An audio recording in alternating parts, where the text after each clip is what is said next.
नमस्कार दोस्तों, परीक्षा एकेडमी में आपका फिर से स्वागत है और आज हम बात कर रहे हैं कार इंश्योरेंस के बारे में। इसमें मैं आपको कार इंश्योरेंस से जुड़ी हुई 8 ऐसी बातें बताने वाला हूं जो आपको बहुत ही हेल्प करेगी कार इंश्योरेंस बाय करते समय। दोस्तों, कार इंश्योरेंस जब हम बाय करते हैं तो आपने देखा होगा कोई आपको सवाल पूछेगा कि भाई अगर आप कंपनी चेंज करोगे तो आपको एनसीबी नहीं मिलेगा। कोई बोलेगा कि हमारा पॉलिसी सबसे अच्छा है, कोई कंपनी आपको बोलेगी हमारा प्राइस सबसे कम है, कोई बोलेगा वो कंपनी क्लेम पास नहीं करती है या कम प्रीमियम है तब तो कंपनी खराब है, या इंश्योरेंस हमेशा कार डीलर से ही लेना चाहिए, या फिर कार मैन्युफैक्चरर का बीमा सबसे बेस्ट होता है। दोस्तों, इस टाइप के अनेकों सवाल जब हम कार इंश्योरेंस, क्योंकि हमें एनुअली रिन्यू करना होता है, तो इस टाइप के सवालों से हर बार सामना करना पड़ता है। तो इस वीडियो में मैं आपको ये सारी जो प्रॉब्लम्स होती है इनका सॉल्यूशन देने वाला हूँ।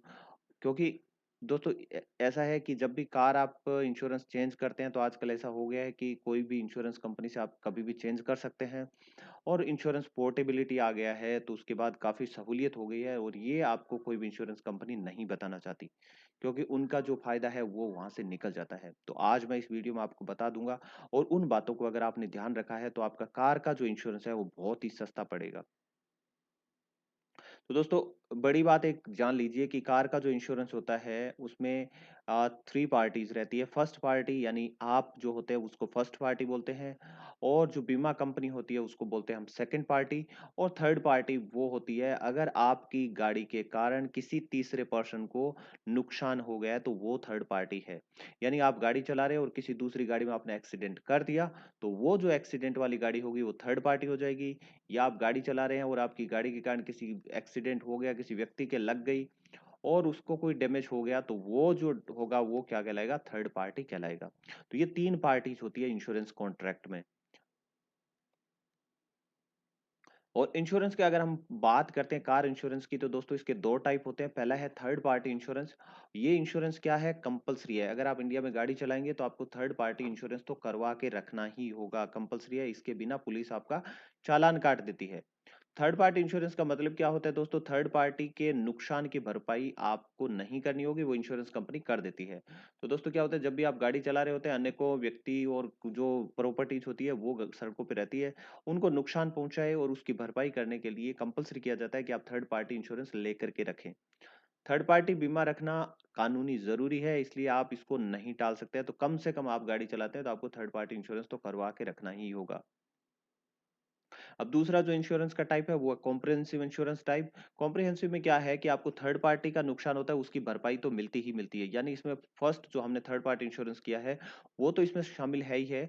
इसके अलावा आपको क्या होता है, आपकी गाड़ी, ड्राइवर, पैसेंजर जो भी है उनका जो भी नुकसान होता है उसकी भरपाई भी इस इंश्योरेंस में हो जाती है। तो कॉम्प्रिहेंसिव इंश्योरेंस है, थोड़ा ज्यादा चीजें कवर करता है। थर्ड पार्टी सिर्फ थर्ड पार्टी जो नुकसान है उसको ही कवर करता है। आइए अब हम 8 बातें हैं वो शुरू करते हैं। पहली बात आती है इंश्योरेंस डिक्लेयर्ड वैल्यू। तो दोस्तों इंश्योरेंस डिक्लेयर्ड वैल्यू क्या होती है कि वर्तमान में आपकी कार की क्या कीमत है, आपकी कार की मार्केट में क्या वैल्यू है, उस वैल्यू को इंश्योरेंस कंपनीज अपनी इंश्योरेंस पे रखती है और उसको बोलती है आईडीवी, यानी इंश्योरेंस डिक्लेयर्ड वैल्यू। उसमें क्या होता है कि आपकी गाड़ी की मान लें कभी चोरी हो गई या गाड़ी ऐसे पूरी तरीके से डैमेज हो गई ताकि उसको वाप दोबारा से ठीक ना किया जा सकता है, या फायर के कारण किसी भी कारण से गाड़ी अगर कंप्लीटली डैमेज हो जाती है, तो आपको जो इंश्योरेंस कंपनी होगी वो आपको आईडीवी यानी इंश्योरेंस डिक्लेयर्ड वैल्यू है वो आपको दे देती है। तो दोस्तों इंश्योरेंस डिक्लेयर्ड वैल्यू जितनी ज्यादा होगी उतना ही आपका प्रीमियम क्या होगा? वो ज्यादा होगा। तो आपका जो इंश्योरेंस का प्रीमियम होता है वो इंश्योरेंस डिक्लेयर्ड वैल्यू पे डिपेंड करता है। और चूंकि इंश्योरेंस डिक्लेयर्ड वैल्यू है उसका फिक्स क्राइटेरिया है, पहले 6 महीने के लिए आपकी जो डेप्रिसिएशन लगता है वो 5% के हिसाब से आपकी गाड़ी की कीमत कम होती है, और उसके बाद हर साल 10% के हिसाब से आपकी गाड़ी की कीमत अगले 5 वर्ष तक कम होती जाती है।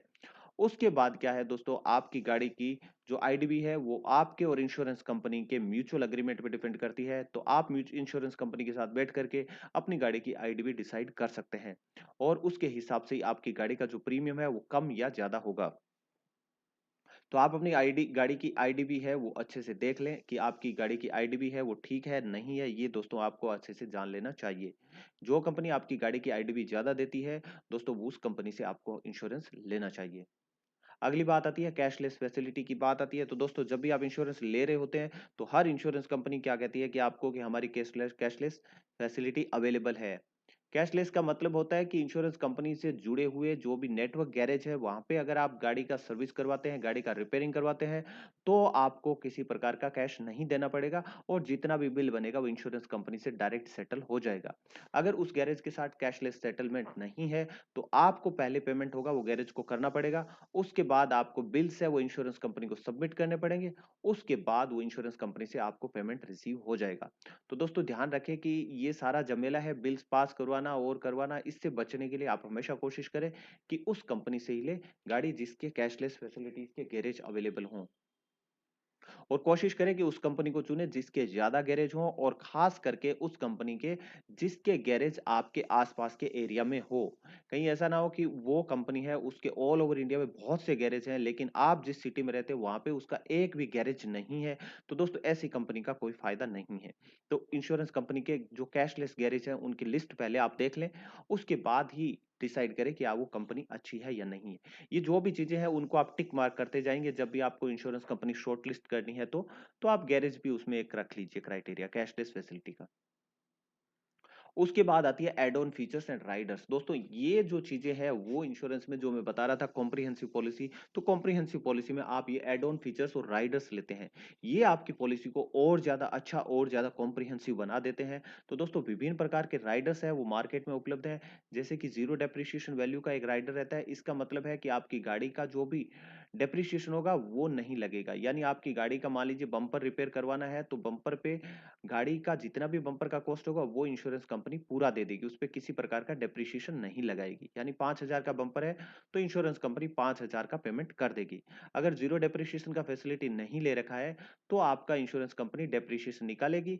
तो उसमें प्लास्टिक पार्ट्स का अलग डेप्रिसिएशन रहता है, तो मान लीजिए उसमें 30% का डेप्रिसिएशन है तो इंश्योरेंस कंपनी 5,000 का 30% यानी 1,500 रुपए उसमें से आपको पेमेंट करना पड़ेगा, बाकी 3,500 रुपए वो इंश्योरेंस कंपनी देगी।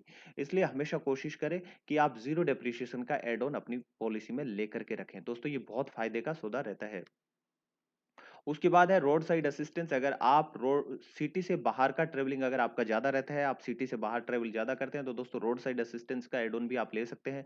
इसमें होता क्या है कि आप जो बाहर ट्रैवल कर रहे हैं और किसी कारण से आपकी गाड़ी अगर रोड साइड पे ब्रेक डाउन हो जाती है, तो इंश्योरेंस कंपनी क्या करती है, आपको वहाँ से पिकअप का फैसिलिटी प्रोवाइड कर देती है। तो ये भी एक अच्छी फैसिलिटी है उन लोगों के लिए जो हो सिटी से बाहर ज़्यादा ट्रैवल करते हैं। अदरवाइज़ अगर आपको आपका है कि आप सिटी से बाहर कभी गाड़ी लेकर के जाने वाले ही नहीं है या कभी-कभार गाड़ी लेके जाने वाले हैं, तो दोस्तों आप इसको इग्नोर कर सकते हैं। इसी हिसाब से अगर आप सिटी से बाहर गाड़ी चलाते हैं, तो उनके लिए होटल एंड कैब फैसिलिटी है। ये भी एक अच्छी सुविधा है कि अगर आपकी किसी जगह गाड़ी खराब हो गई, तो इंश्योरेंस कंपनी आपको 1 या 2 दिन के लिए होटल वहाँ पे पेमेंट कर देती है या आपके लिए वहाँ से घर तक पहुँचने के लिए कैब की फैसिलिटी भी प्रोवाइड करवा देती है। तो ये भी उन लोगों के लिए है जो शहर से बाहर गाड़ी ज़्यादा चलाते हैं। यानी जिनका आउटिंग जो है वो ज़्यादा रहता है, उन लोगों के लिए ये ऐड ऑन भी ज़रूरी है। उसके अलावा एक दोस्तों डेली अलाउंस का है, ये फैसिलिटी बहुत इंपॉर्टेंट है। कई बार आपने देखा होगा आपने इंश्योरेंस के लिए गाड़ी है, वो गैरेज में डाल दी है, लेकिन उसके बाद क्या है उसको सर्वे करने में 2 या 3 दिन का टाइम लग जाता है, फिर इंश्योरेंस वो रिपेयर करने में 3-4 दिन लगाएगा, फिर पार्ट्स मँगवाने में 5 दिन लगाएगा, फिर रिलीज़ करने में 4 दिन लगाएगा। ऐसा करते-करते दोस्तों कई बार 10 से 12 दिन आपको गाड़ी को रिपेयर होने में लग जाते हैं। इस कारण क्या है आपको कई कैब से और ये सब बहुत सारा पैसा लगता है। इन सबको बचने के लिए आप ये डेली अलाउंस का ऐड ऑन ले सकते हैं। इसमें क्या होता है कि आपने अगर ये डेली अलाउंस का ऐड ऑन ले रखा है, तो गाड़ी का 4 या 5 दिन तक अगर रिपेयर होकर के आपको नहीं मिलती है, तो उसके बाद दोस्तों आपको हर दिन डेली अलाउंस जो लिमिट है, वो जैसे 1,000 या 2,000 का डेली अलाउंस होगा, वो आपको हर दिन इंश्योरेंस कंपनी की तरफ से मिलता रहेगा। तो इस केस में अगर आपको 10 दिन के बाद गाड़ी मिलती है, तो आपको 5 दिन का डेली अलाउंस ₹5,000 इंश्योरेंस कंपनी की तरफ से आपको दिया जाएगा। उसके बाद होती है रिटर्न टू इनवॉइस। दोस्तों ये बहुत ही इंपॉर्टेंट एड ऑन्स है, इस पे मैं थोड़ा-सा टाइम दे लेना चाहता हूँ और आपको अच्छे से समझा देना चाहता हूँ। दोस्तों हमने इंश्योरेंस डिक्लेयर्ड वैल्यू देखी होगी, उस टाइम आपके दिमाग में भी सवाल आया होगा कि भाई अगर मेरी गाड़ी चोरी हो गई और मान लीजिए मैंने गाड़ी ली थी 5 लाख की गाड़ी है, तो 5 साल बाद वो गाड़ी सिर्फ 2.5 लाख रुपए आईडीबी बचती है। लेकिन वो गाड़ी एक्चुअल में 2.5 लाख की नहीं है, वो गाड़ी 2.5 लाख से महँगी है। तो दोस्तों जो आईडीवी है वो यहाँ पे नुकसान करवा देता है आपको, क्योंकि वो आपकी डेप्रिशिएटेड वैल्यू ही देता है। तो उससे बचने के लिए दोस्तों ये ऐड ऑन आता है return to invoice. Return to invoice का मतलब है कि अगर गाड़ी चोरी हो गई तो आपने जितने पैसे में नई गाड़ी खरीदी थी, आपकी गाड़ी का जो बिल था, इनवॉइस था, जैसे 5 लाख का इनवॉइस है, तो इंश्योरेंस कंपनी आपको 5 लाख रुपए देगी, ना कि आईडीवी इंश्योरेंस डिक्लेयर्ड वैल्यू जो कि सिर्फ 2.5 लाख है। तो यहाँ पे गाड़ी चोरी होने पे या गाड़ी किसी प्रकार से पूरी तरीके से डैमेज हो गई एक्सीडेंट में या फायर के कारण, तो वहां पे आपको गाड़ी का जितना भी ओरिजिनल इनवॉइस था उसके हिसाब से आपको पेमेंट किया जाएगा। उसके साथ ही साथ आपको टैक्स और जो भी खर्चे लगे हैं वो भी यहाँ पे मिल जाते हैं। तो दोस्तों रिटर्न टू इनवॉइस उन लोगों के लिए बहुत जरूरी है जहां पे सिक्योर्ड पार्किंग नहीं है या जिन एरियाज में गाड़ी की चोरी ज्यादा होती है, उन लोगों के लिए तो रिटर्न टू इनवॉइस ले ही लेना चाहिए। अदरवाइज अगर आपकी गाड़ी हमेशा सिक्योर्ड पार्किंग में रहती है तो आप इसको इग्नोर कर सकते हैं, क्योंकि इस एड ऑन का चार्ज थोड़ा ज्यादा रहता है। उसके बाद आता है engine and tyre protection, tyre cover. ये उन लोगों के लिए है जिनको लगता है कि इंजन, जैसे जो लोग जहाँ पे बारिश ज्यादा होती है या बाढ़ और ये सब आने के चांसेस ज्यादा रहते हैं, उन लोगों को इंजन या टायर कवर भी ले लेना चाहिए दोस्तों। क्योंकि आपकी जो नॉर्मल पॉलिसी होती है उसमें इंजन कवर शामिल नहीं होता है, और बारिश के दिनों में बाढ़ के कारण गाड़ी में अगर पानी चला गया तो वो आपकी इंश्योरेंस में कवर नहीं होगा। तो उससे बचने के लिए दोस्तों इंजन और टायर कवर आपको ले लेना चाहिए। उसके बाद आता है एक्सेसरीज कवर। अगर आप गाड़ी में महंगी एक्सेसरीज आपने लगवा रखी है तो आप उनके लिए भी अलग से प्रोटेक्शन ले सकते हैं, अदरवाइज आपको इसकी कोई रिक्वायरमेंट नहीं है। उसके अलावा पर्सनल बिलोंगिंग्स, अगर आप गाड़ी में कुछ इस टाइप का बिजनेस करते हैं जिसमें क्या होता है कीमती सामान आपको कई बार गाड़ी में रखना पड़ता है, तो उन चीजों के लिए को सिक्योर करने के लिए दोस्तों आप गाड़ी के में पर्सनल बिलोंगिंग्स का एड ऑन फीचर्स भी ले सकते हैं। इसके अलावा personal accident cover for driver के लिए ले सकते हैं। तो यहाँ पे अगर ड्राइवर की किसी एक्सीडेंट होता है तो यहाँ पे वो जो अमाउंट होगा वो मिल जाता है। इसके साथ ही साथ अगर आप गाड़ी के बाकी को जो साथ में पैसेंजर्स है उनके लिए भी पर्सनल एक्सीडेंट लेना चाहते हैं, तो वहां भी आप एक्सीडेंटल कवर ले सकते हैं। तो दोस्तों ये फीचर्स होती है, काफी एडॉन्स काफी सस्ती रेट्स में मिल जाते हैं, लेकिन अगर इनका बाद में अगर एक्सपेंस आपको उठाना पड़ेगा तो दोस्तों बहुत ज्यादा रहता है। इसलिए एडॉन्स आप अपनी रिक्वायरमेंट के हिसाब से, जैसा मैंने बताया उस हिसाब से अपनी रिक्वायरमेंट के हिसाब से एडॉन्स ले लीजिए। अब आती है चौथी बात, कंपलसरी डिडक्टिबल। तो दोस्तों कंपलसरी डिडक्टिबल का मतलब क्या होता है कि जब भी आप गाड़ी में कोई क्लेम के लिए गैरेज लेके जाएंगे तो ये जो मिनिमम अमाउंट है वो आपको पेमेंट करनी ही पड़ेगी। जैसे मैक्सिमम कंपनीज क्या करती है, 1,000 रुपए का जो है कंपलसरी डिडक्टिबल रखती है। तो जैसे मान लीजिए आप गाड़ी को गैरेज में लेकर के गए हैं और उसमें खर्चा है 5,000 का, तो आपको 1,000 रुपए का कंपलसरी डिडक्टिबल देना पड़ेगा। इसी हिसाब से अगर गाड़ी का खर्चा आता है 3,000 का, तो भी आपको 1,000 का डिडक्टिबल देना पड़ेगा। और अगर गाड़ी का खर्चा आता है 50,000, तो भी आपको 1,000 का डिडक्टिबल देना पड़ेगा। यानी जितनी भी बार आप गाड़ी को गैरेज लेके जाएंगे और इंश्योरेंस से क्लेम करेंगे, तो आपको उतना मिनिमम डिडक्टिबल तो देना ही पड़ेगा। दोस्तों ये इसलिए किया जाता है ताकि छोटे-छोटे जो क्लेम्स है उनको रोका जा सकता है, और फ्रॉड जो क्लेम है उनको भी रोका जा सकता है। इन सब से बचने के लिए इंश्योरेंस कंपनीज ने क्या किया हुआ है, कंपल्सरी डिडक्टिबल फीचर्स है वो डाला हुआ होता है। तो आपको ध्यान में रखना है कि उस कंपनी से ही इंश्योरेंस लेना है जिसका कंपल्सरी डिडक्टिबल अमाउंट जितना ज्यादा कम हो। कई बार इंश्योरेंस कंपनीज क्या करती है, कंपल्सरी डिडक्टिबल को प्रीमियम के साथ जोड़ देती है। तो जितना आप कंपल्सरी डिडक्टिबल बढ़ाते जाएंगे उतना आपका प्रीमियम कम होता जाएगा। तो कोशिश करें ये कंपल्सरी डिडक्टिबल कम रखने की कोशिश करें। नेक्स्ट आता है हमारा नो क्लेम बोनस। तो दोस्तों इंश्योरेंस कंपनीज आपको ये कह के डराती रहती है कि आप अगर एक इंश्योरेंस से दूसरी इंश्योरेंस कंपनी में जाएंगे तो आपको नो क्लेम बोनस नहीं मिलेगा। जबकि सच्चाई ये है कि आपको, आप किसी भी इंश्योरेंस कंपनी में जाते हैं तो आपको नो क्लेम बोनस मिल जाता है। नो क्लेम बोनस का मतलब क्या होता है कि मान लीजिए आपने इंश्योरेंस ले रखा है और ड्यूरिंग द ईयर यानी पूरे साल में आपने कोई भी इंश्योरेंस का क्लेम नहीं उठाया है दोस्तों, तो अगले साल के प्रीमियम में आपको कुछ छूट मिल जाती है, और ये जो छूट होती है इसको नो क्लेम बोनस किया जाता है। तो आपको हमेशा उस कंपनी को चुनना है जो आपको ज्यादा से ज्यादा नो क्लेम बोनस दे, उस कंपनी को आप चुन सकते हैं।